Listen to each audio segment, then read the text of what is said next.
Imagine your whole world is built on one big idea. The idea is that your life on Earth is just a test. The real prize is heaven. The ultimate failure is hell. And there is only one path, one organization that holds the keys to heaven. This organization is the church. It's not just a building on a Sunday, it's the entire framework for your life. It marks your birth with baptism, it sanctifies your marriage, it gives you last rites on your deathbed.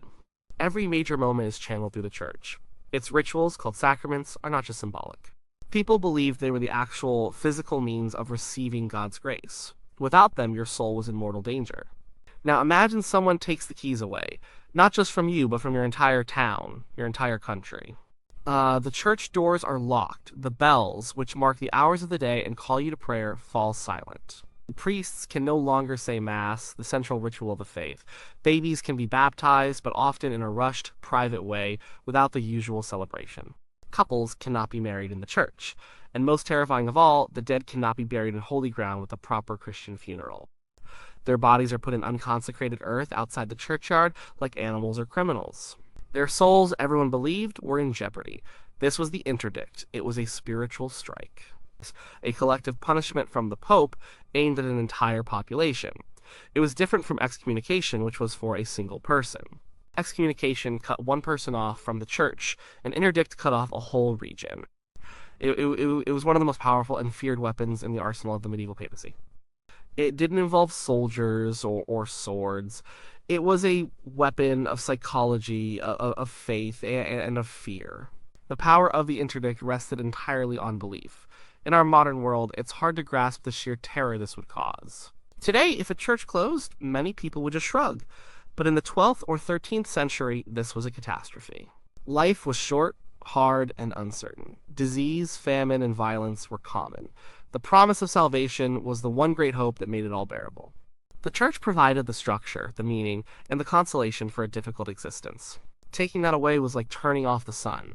People believed with every fiber of their being that without the sacraments, they were damned.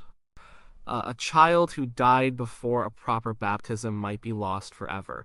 A person who died without last rites, without confession and final communion, faced the prospect of eternal torment. This wasn't an abstract theological idea, it was a real and present fear. The Interdict made this fear a daily reality for everyone. Every silent church bell was a reminder of their spiritual peril. Every unmarked grave was a vision of their own potential fate. The goal of the Interdict was rarely to punish the common people directly. The common people were the ammunition, not the target. The real target was their ruler, a king, a duke, or an emperor who had defied the pope. By placing a territory under Interdict, the pope turned the people against their own leader. He was creating immense social and political pressure from the ground up. The people, terrified for their souls, would become restless. They would blame their ruler for their spiritual crisis. They would plead with him, pressure him, and maybe even rebel against him, all to get the churches open again. It was a brilliant and ruthless form of spiritual blackmail. The Pope held the souls of an entire kingdom hostage to bring a stubborn king to heel. And for a long time, in a world steeped in faith, it worked. The silence of the churches often spoke louder than any army. The Middle Ages were defined by a constant power struggle. It was a tug of war between two great authorities, the spiritual and the secular. On one side, you had the Pope in Rome, head of the Universal Church, who claimed authority over all Christian souls. On the other side, you had kings and emperors, rulers of earthly kingdoms, who commanded armies and collected taxes. Both believed they had a God-given right to rule. The problem was, where did one's power end and the other's begin? This conflict played out over centuries. Who had the right to appoint bishops? Bishops were churchmen, so the Pope said it was his job. But bishops were also major landowners and powerful nobles, so the king said it was his job.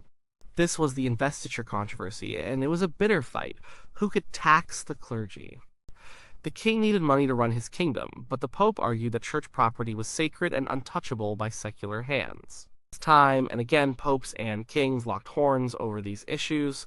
In this struggle, kings had obvious weapons. They had armies, castles, and the power of law and execution. The Pope's power was less direct. He had moral authority and the threat of divine judgment. But he needed a way to translate that spiritual power into real-world political force. He needed a weapon that could make a king bend the knee. That weapon was the Interdict. The Interdict became the Pope's ultimate tool of political coercion. It was like a medieval version of economic sanctions, but instead of blocking trade, it blocked salvation. Its use grew in the 11th and 12th centuries as a new generation of assertive, reform-minded popes sought to establish the supremacy of the papacy over secular rulers. They wanted to create a clear hierarchy with the Pope at the very top, even above emperors. The master of the Interdict was arguably Pope Innocent III, who reigned in the early 13th century. He was a lawyer by training and a brilliant political strategist. He saw the Interdict not just as a spiritual punishment, but as a precise instrument of foreign policy. He used it, or the threat of it, with devastating effect across Europe. He placed the Kingdom of France under Interdict to force its king, Philip Augustus, to take back his repudiated wife. He placed the Kingdom of Norway under Interdict. He used it against the Kingdom of Leon in Spain. Innocent III believed he was the vicar of Christ on earth, responsible for the good order of the Christian world, and he wielded the Interdict like a king wields a scepter. When a pope like Innocent III decided to use the Interdict, the process was formal. He would send warnings, called admonitions, to the ruler. He would give the king a chance to back down, to repent, to obey the pope's command. The papal legates, or messengers, would travel back and forth, trying to negotiate a solution. This could go on for months, even years. The pope didn't want to use the Interdict if he could avoid it. It was a drastic measure that caused real suffering, and if a king successfully defied it, the pope's authority was weakened. It was a high-stakes game, but if the king refused to budge, the pope would issue a formal decree, a papal bull. This document would lay out the king's sins and declare the Interdict to be in effect from a certain date. The order would be sent to the archbishops and bishops of the kingdom in question. It was then their duty to enforce it. They had to order their priests to stop celebrating Mass, to lock the church doors, and to cease all public rituals. Any priest who disobeyed risked being excommunicated himself. The entire machinery of the church in that kingdom was supposed to grind to a halt. The Pope was essentially flipping a switch and plunging an entire nation into spiritual darkness to achieve a political goal. The message to the king was simple and brutal. Your dispute is with me, but it is your people who will pay the price until you submit. Perhaps the most famous and dramatic use of the Interdict was against King John of England. It's a story that shows exactly how the Interdict worked in practice and the chaos it could create. The dispute began, as it so often did, over the appointment of a bishop. In 1205, the Archbishop of Canterbury died. This was the most important church position in England. A group of monks in Canterbury elected their own candidate. King John, a notoriously difficult and stubborn ruler, had his own man for the job. Both sides appealed to the Pope. The Pope at the time was the formidable Innocent III. He didn't like either candidate, so he quashed both elections and, in 1207, appointed his own choice, a brilliant and pious scholar named Stephen Langton. King John was furious. He saw this as a direct attack on his royal authority. He refused to allow Langton to enter England. He saw the English church as his own, not the Pope's. John declared that any agent of the Pope found in England would be treated as a public enemy. Innocent III did not back down. He sent warnings, he tried to negotiate, John wouldn't budge. So in March 1208, Innocent III played his trump card. He placed the entire Kingdom of England under Interdict. Overnight, the religious life of the country came to a standstill. Church bells stopped ringing. This was a bigger deal than it sounds. The bells were the clock and the calendar for most people. They marked the times for prayer, the start of the workday, and community events. Their silence was eerie and unsettling. Churches were closed, their doors locked, their altars stripped bare. Crosses and religious statues were covered with black cloth, as if the whole country was in mourning. The core services ceased. There was no daily mass. For the deeply pious, this was a spiritual famine. Confessions were not heard in public. Weddings could not be held in the church. Couples had to make their vows in the church porch, a less sacred space. The two exceptions the Pope usually allowed were baptism for newborn infants and last rites for the dying. These were considered too essential for salvation to be denied completely, but even these were performed quietly, without ceremony. The most visible and disturbing effect was on burials. The dead could not be buried in consecrated ground. The churchyards were holy spaces, and under the Interdict they were closed to the newly deceased. People had to bury their loved ones in fields, by the roadside, or in unconsecrated pits, with no priests, no prayers, and no ceremony. For medieval people who believed a proper Christian burial was vital for the soul's journey, this was an unspeakable horror. It felt like they were being abandoned by God, all because of their king's stubbornness. And King John, however, was not easily intimidated. In fact, he used the interdict to his advantage at first. Since the church was not functioning, he declared its property forfeit. He seized the lands and revenues of bishops and monasteries who obeyed the Pope. He drove many senior clergy into exile and took their money. For a while, John grew rich from the interdict. He seemed to be winning, but the pressure was building. Year after year, the spiritual lockdown continued. The people grew more and more desperate. They lived in constant fear for their souls. The interdict created a climate of anxiety and gloom. Chroniclers of the time wrote about the deep misery that had fallen over the land. John's political enemies, the powerful barons, saw their chance. They could use the people's religious anger as a justification for rebellion. They argued that a king who had brought such a divine curse upon his kingdom had forfeited his right to rule. Innocent III escalated his attack. In 1209, he personally excommunicated King John. This meant John was now officially an outcast from the Christian community. In 1212, the Pope went even further. He declared John deposed. He claimed John was no longer the rightful king of England and invited the King of France, Philip Augustus, to invade England and take the throne. This was the final straw. Faced with a potential French invasion and a full-blown rebellion from his own barons, who were tired of his taxes and his tyranny, John finally broke. In 1213, after 5 long years of the interdict, King John surrendered completely. He accepted Stephen Langton as archbishop. He agreed to compensate the church for the money he had seized. In a stunning act of submission, he even handed over his entire kingdom to the Pope as a papal fief, receiving it back as a loyal vassal. The Pope had won. The interdict was lifted. The bells of England rang out again. But the long years of silence had left deep scars. The episode had shattered the country, brought the king to his knees, and paved the way for the confrontation with the barons that would lead, 2 years later, to the Magna Carta.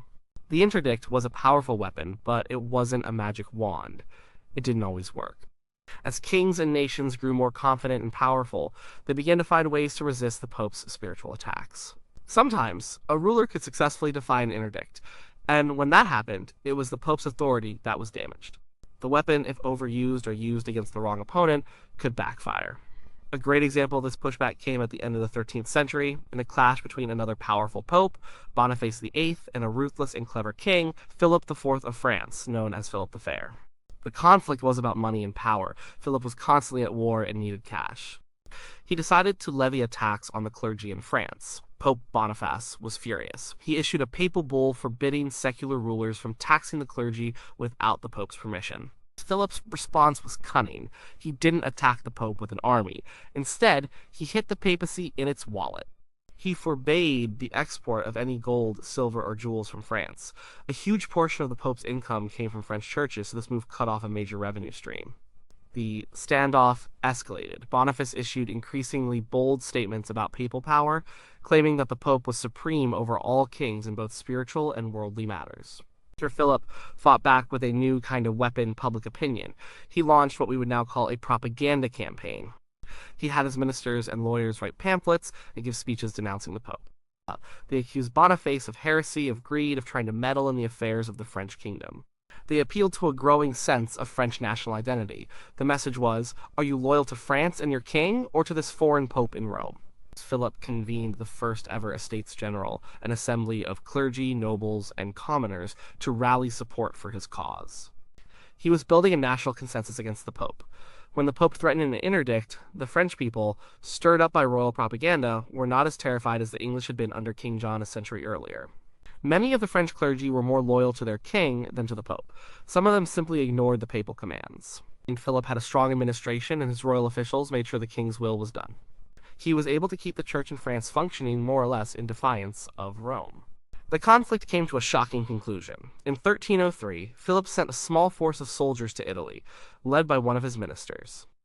They stormed the Pope's summer palace in the town of Anagni, intending to arrest him and bring him to France for trial. They burst into his chambers and, according to some accounts, slapped the elderly Pope Boniface VIII.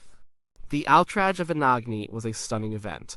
The local townspeople rose up and freed the Pope after a few days, but the damage was done. Boniface, humiliated and shaken, died a month later. The King of France had physically assaulted the Pope and gotten away with it. The interdict had proven useless against a determined and well-organized monarch who had the support of his people. This event marked a turning point. The mystique of papal power was broken. A few years later, a French pope was elected, and the papacy was moved from Rome to Avignon in southern France, where it remained for nearly 70 years under the thumb of the French monarchy. People also found their own ways to cope with an interdict. While the public rituals stopped, private religious life often continued. People might gather for prayer in homes or in the open air.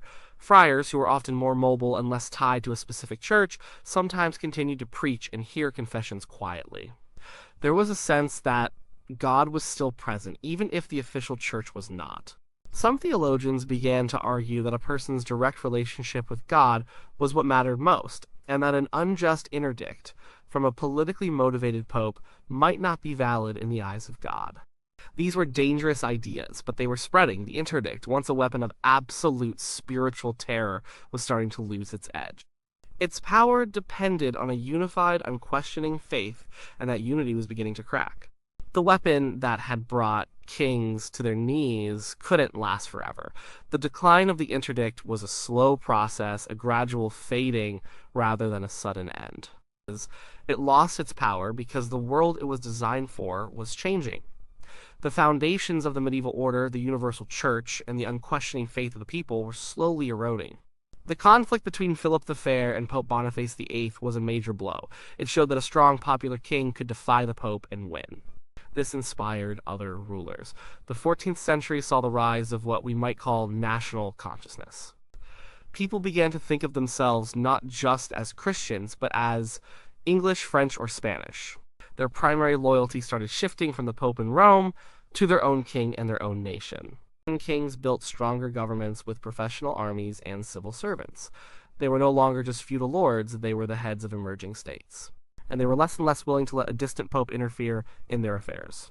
Then came the Great Schism in the late 14th century. For almost 40 years, there were two, and sometimes even three, rival popes, each claiming to be the one true pope and excommunicating the others. This was a disaster for the church's prestige. How could the papacy claim supreme authority when it couldn't even agree on who the pope was? It made the popes look like petty, squabbling politicians, not holy vicars of Christ. An interdict from one pope could be lifted by another, making the whole process seem like a political tool rather than a divine judgment. People's respect for the papal office took a serious hit. The most decisive blow, however, was the Protestant Reformation in the 16th century. When Martin Luther and other reformers challenged the authority of the Pope, they weren't just questioning a policy, they were questioning the entire system. They argued that salvation came through faith alone, not through the sacraments of the Church. If the sacraments weren't the keys to heaven, then taking them away was no longer the ultimate threat. In countries that became Protestant, like England under Henry VIII, Germany, and Scandinavia, the interdict became completely meaningless. A king who was declared the head of his own national church had nothing to fear from a papal interdict.